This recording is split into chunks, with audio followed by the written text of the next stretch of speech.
Good evening. This is Left, Right and Centre. I'm Nidhi Razdan. Tonight, the government has announced that it's dropping plans to call a special session of Parliament on the key reform bill, the GST. Arun Jaitley hits out at the Congress saying that it's punishing people and in fact taking revenge for being reduced to 44 MPs. Has politics hurt India's economic progress? How much is the Congress to blame, and could the government have done more to bridge the divide? Also tonight, the big political story. The Bihar poll dates are finally out. It's going to be a 5-phase election with results on the 8th of November. Is this a litmus test for Narendra Modi and Nitish Kumar? We debate what's at stake nationally. But first, Finance Minister Arun Jaitley blamed the Congress today for not allowing the crucial GST bill to go through immediately and announced that the government was dropping plans to call a special parliament session. He said it seemed the Congress was guided by revenge for the people who had voted them out. The Congress, however, hit back, saying that the BJP had opposed the same reform bill earlier when it was in opposition. I think, well, we will continue to try. The Congress party's best bet today is disturbance. Their next best bet is to delay. And don't forget, the numbers in the Rajya Sabha changed very radically. And on the 4th of April, they will change significantly. Congress party's anger seems to be both with the government and with the people of India.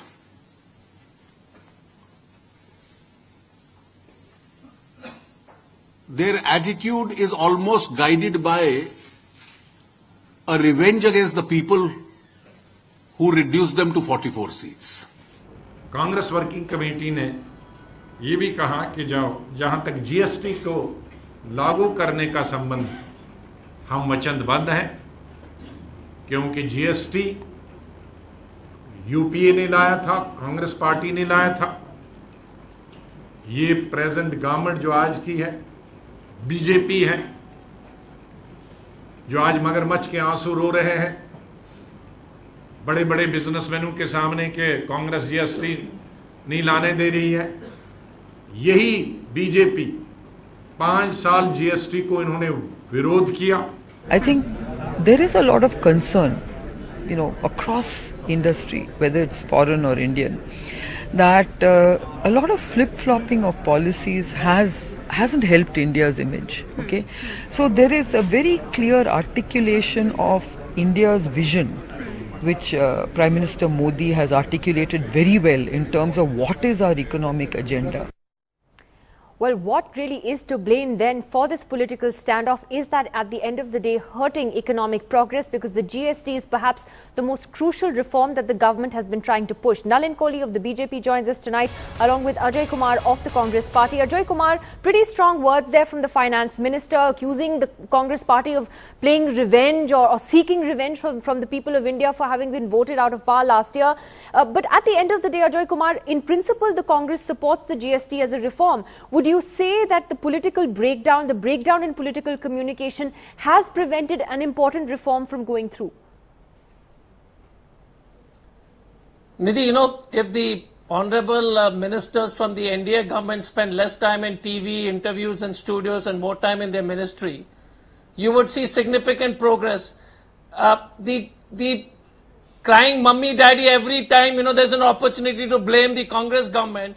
They think that the GST bill is going to be a Ramban to solve all the problems.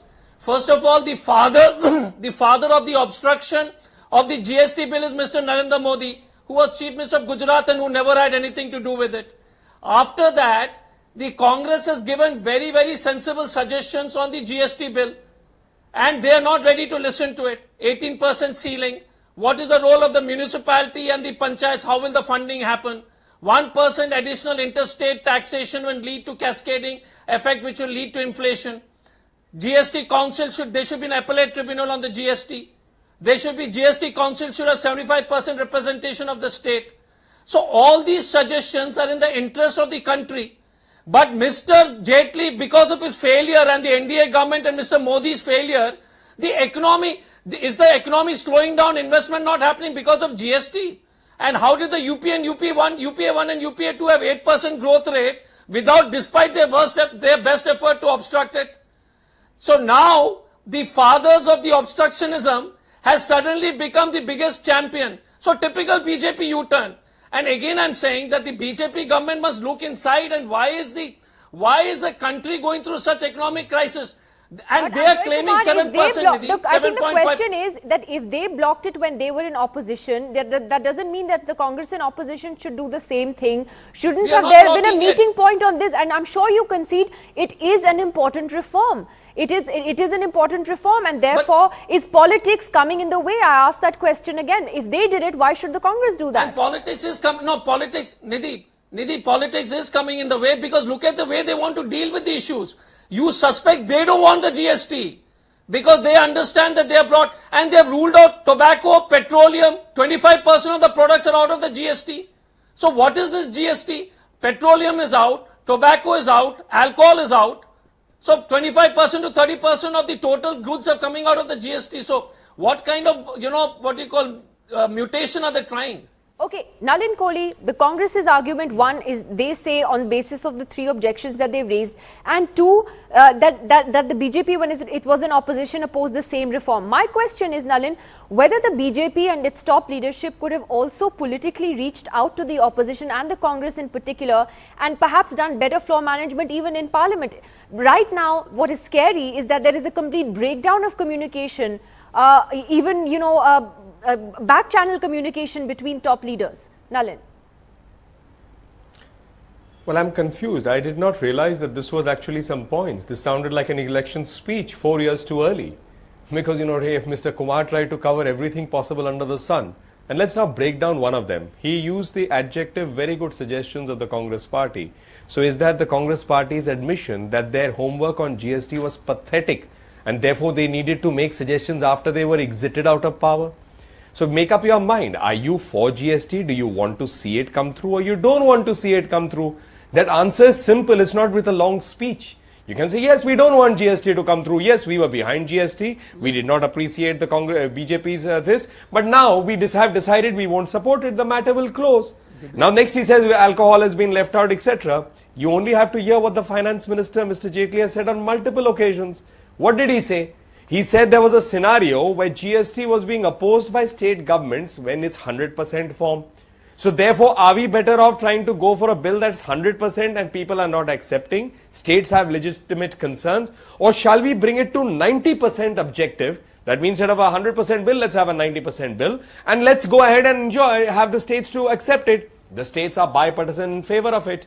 So if the Congress party, and then everything the Congress party says about suggestions, so the next time the BJP needs to go into, suppose have an introspection meeting, are we all to buy Thai Airways tickets and go to Bangkok? What kind of this is there? They should make up their mind. What is their stand? What is their opposition? You say better flow management. Let's go back to the whole monsoon session. Mr. Rahul Gandhi before the session said, "Hum ye session chalne nahi denge." You had already made up your mind. You wanted to obstruct a session. So it doesn't matter how much we talk or how we talk or whom we reach out to. If you have made up your mind to close the door, how do you then do anything about it? My question is, how are you assuming, ma'am? No, I'm only asking. I'm only asking because that's what the Congress said. No. Because there seems to be no communication between the two sides. Your question is legitimate. So how do we move forward from here? Because there will be another Parliament session. GST is still a pending issue. Doesn't there need to be a way to break the ice? And who has to take that initiative is my question. Well, of course. But okay, let's look at the maximalist position that the Congress party has built up. Their interest is not the economy. Their interest is not that how can India benefit economically from what's happening globally. They would like to ask questions why India is not benefiting, but they would not like to answer how they are responsible for preventing that benefit to happen for India and Indians. That's the sum and substance of the Congress strategy. Now they are entitled to have their strategy, even if it is not in India's interest. We can't stop them. This is democracy. They have their right to have their own strategy. But basically, when Mr. Jaitley today pointed out that by 2016, April, the position of the Rajya Sabha is not exactly going to be the same. So maybe other political parties are going to realize that there is an obstructionist force called Congress. They may not be in sync with what India wants, what Indians want. We don't want to be seen on that side of the fence. Because on this question of political communication, Ajay Kumar, Arun Jaitley was actually asked about whether, the BJP had talked to Sonia Gandhi and Rahul Gandhi, and he said, I think sarcastically, that we discussed it with their leaders in parliament and some of their leaders in parliament are accessible. Now it's a two-way street. Sonia Gandhi and Rahul Gandhi also have to be willing to engage with the government and to and hear them out. So as much as you would want the government to engage with you, you have to do the same. No, Nidhi, absolutely. But I'm confused with BJP and Nalin's statement. As far as Bangkok is concerned, their favorite destination may be Bangkok for other reasons. I'm not going to get into it. That's the BJP spokesperson. Show me a ticket. Show me a ticket, Mr. Kumar. No, favorite destination. Again, show me a ticket of any leader who has gone to Bangkok. There will be enough. There is adequate. Again, there is adequate. No, favorite destination what? Yeah. So let's not get into much. Give me a ticket now. The problem with the BJP you release the ticket, we didn't. Your problem with the Bharatiya Janata Party is you have nothing. You have only to talk. You only have the ability to bring irrelevant issues. Let's stick to the issue. The first issue is irrelevant. I'm a bit, you should take suggestions. I'm a bit confused with the BJP. 4 years they objected, and India was not suffering. Mr. Modi and the the Finance Minister of Madhya Pradesh, the Chief Minister of Madhya Pradesh, Gujarat, when Mr. Modi was the Chief Minister, objected. India was not losing out at all. Now that this pseudo-nationalist party is in the center, suddenly it has become an Indian issue. And the other issue is, what is this economy? They keep saying economy is growing, but they keep threatening people that you should reduce the interest rates. We must reduce, please invest. But they're supposed to be growing at 7%. And let me remind Mr. Nalin Kohli that UPA 1 and UPA 2, the country grew at 8.5%. You had 30 million mobiles to 850 million mobiles. And we had very competent finance ministers like, one sec, let me finish. Finance minister like Mr. Chidambaram, probably it will help you guys to take a lesson. The question again is, the way the Bharatiya Janata Party and the NDA with their arrogance operates, the suggestions, the GST which was made by the government, we say we don't know everything, we gave suggestions, we are working in the interest of the country, but no, they will not reach out. And the question, but what about on this point of political communication? Are Sonia Gandhi and Rahul Gandhi willing to hear out what the government has to say? The point that Arun Jaitley was trying to make. Have you ever seen a government of India which keeps blaming the others? What have they done except giving jumlas for the past 1.5 years? What is the development? Only Mungeri Lal Haseen sapne dikha rahe. What have you done on the ground? You tell us first. The question is, don't blame us for all your problems.